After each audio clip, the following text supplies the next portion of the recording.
Now, the idea that sick mind Freud relied on was the idea that ontogeny recapitulates phylogeny. That is, the development of the individual recapitulates the evolution of the entire species. This is stupid and dangerous. They tell the kids the embryo, the baby growing in the mother, has gills like a fish. Gills? That's a lie. Those are not gill slits. Those little folds of skin you see on the embryo grow into bones in the ear and glands in the throat. They never have anything to do with breathing. My uncle had 5 or 6 chins, and he couldn't breathe through any of them but the top one. Okay? Those are not gill slits. Ernst Haeckel said the turning point in his thinking was when he read Darwin's book in 1860. See, Darwin's book was printed in English in 1859. The next year, it was printed in German, 1860. Haeckel was a German embryology professor. He read the book and said, wow, what a great theory. If only we had some evidence. Well, 9 years later, they still had no evidence, so Haeckel decided to help out. He was going to make some evidence. Haeckel took a drawing of a dog and a human embryo. He was an embryology professor, you know, and he lied. He faked the drawings. He changed them and made them look exactly alike to prove they're related. He just is a bald-faced lie, okay? Haeckel made giant posters of his fake drawings and traveled all over Germany and converted the people to believing in evolution, which led to the next obvious question. Hey, if evolution is true, I wonder which race of humans have evolved the farthest. And guess who the Germans thought it was? Yeah, we'll talk more about that later. Now, on top are Haeckel's fake drawings. Underneath are the actual photographs of these animals. He lied. His own university held a trial and convicted him of fraud. He said at the trial, I should feel utterly condemned were it not that hundreds of the best observers and biologists lie under the same charge. This biogenetic law is as dead as a doornail. It's not true. But it can't be taken out of the textbooks for some reason. It's been proven wrong since 1875, and they still keep it in the books. It's still used in this book,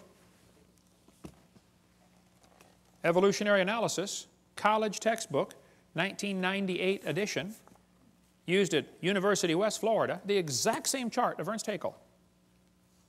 That's only been proven wrong since 1875, okay? I know it takes a while to get textbooks up to date, but that's long enough. I think 130 years, they ought to be able to get it out by now, don't you think? Okay? More about the gill slits in this book here, Icons of Evolution. Darwin's theory, his book came out in 1859. He predicted they would find evidence. 1869, Haeckel faked the drawings. 1875, it was proven wrong. But it's still in textbooks used all over the planet. 2004 textbook, still has it. 2005 textbook, and I pronounced it wrong, it's Chickasha, not Chickashaw, Chickasha, Oklahoma. I got corrected during the break. Still teaching the baby has gill pouches. Notice, for example, gill pouches, okay? Gill slits on the embryo. They're teaching this in textbooks all over the world. It's only been proven wrong since 1875. Get it out of the book. Tear the page out. I mean, it's a no-brainer. Tear out the page. It's not true. There's a junior high textbook telling them it has embryo has gill slits. This one says, similarly, humans and fish embryos resemble each other because humans and fish share a common ancestor. These similarities provide evidence that these three animals evolved from a common ancestor, tiny gill slits. Gill slits on the human embryo. Gills of fish. Tiny gill pouches, used in college textbooks. There's a 2004 textbook saying it has evidence of evolution is seen in development of embryos.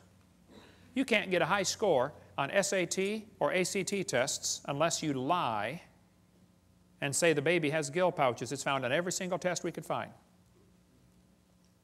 If you don't believe in evolution, you won't score high to get into college, or at least give the evolution answer. Why would they keep this in the textbooks 130 years after it is proven wrong? There's only one answer I can come up with. I'll tell you in a minute. This one shows a 5 to 6 week embryo, and it says by 7 months the fetus looks from the outside like a tiny normal baby, but it's not. It's not a baby at 7 months. Hello, that's a lie. It's a human at conception. 34% of babies born at 5.5 months will survive. One lady had surgery on her baby before it was born. Cut the mother open, cut the uterus open, and the baby's holding the doctor's finger at 5 months along. Let's see. The angel of the Lord said, behold, thou art with fetus. No, I believe he said you're with child, didn't he? Yeah, it's a child before it's born. Yeah. Scott Peterson is accused of murdering his wife and unborn child. Now, Paul Azan, you hypocrite. Don't you think it's okay to have an abortion, and yet you call it an unborn child? Scott Peterson is found guilty of murdering his wife and son. That's because in California you have to have a double homicide to get the death penalty. So they want it to be a son or a child, but the rest of the time if you want to have an abortion it's okay. Now it's not a child, it's just a fetus. Well, let's get consistent here, folks, okay? Which is it? All right? More about embryology on this one, but why do they keep this in the textbooks? It's very simple. That's the only way to justify abortion. They want you to think it's not human yet.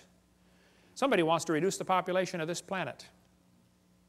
And abortion has already done 20% of the entire world's population has been killed by abortion. 1 billion people. Let's see, Hitler killed 6 million, Stalin about 100 million, abortions 1,000 million. That's going to work. We'll cover more on that on video 5. Anna Rosa had her arm chopped off in a botched abortion. She was born anyway. They thought they killed her. Everybody says, oh, that's terrible. What if they would have cut her head off instead? We never would have heard about Anna Rosa. Now, I live in Pensacola. You might have heard of my town. We've had 2 doctors that were doing abortions shot and killed. Several clinics have been blown up or burned down. I did not shoot any doctors, and I did not blow up any clinics, okay? And I don't think Jesus would do it that way. He grew up under Roman control. He didn't go around blowing up tanks and burning down bridges, okay? But when the first doctor got shot, I was preaching in Fort Lauderdale.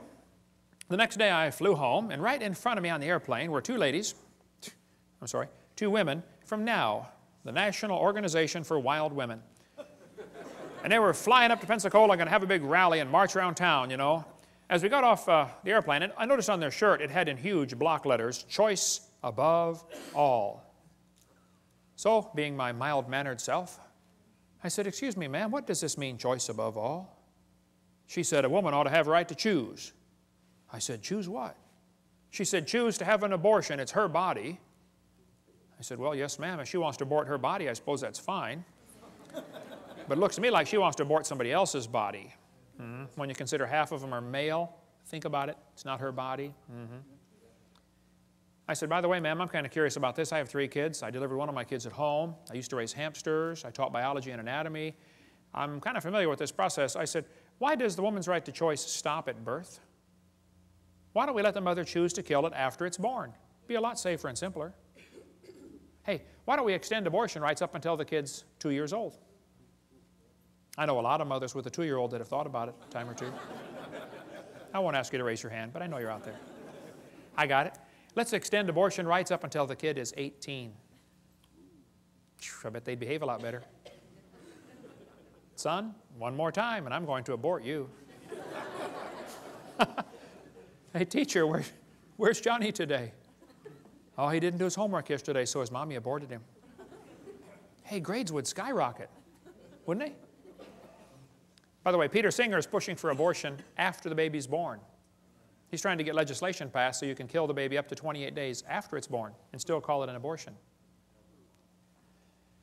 Have you ever noticed the news media calls them pro-choice and they call guys like me anti-abortion?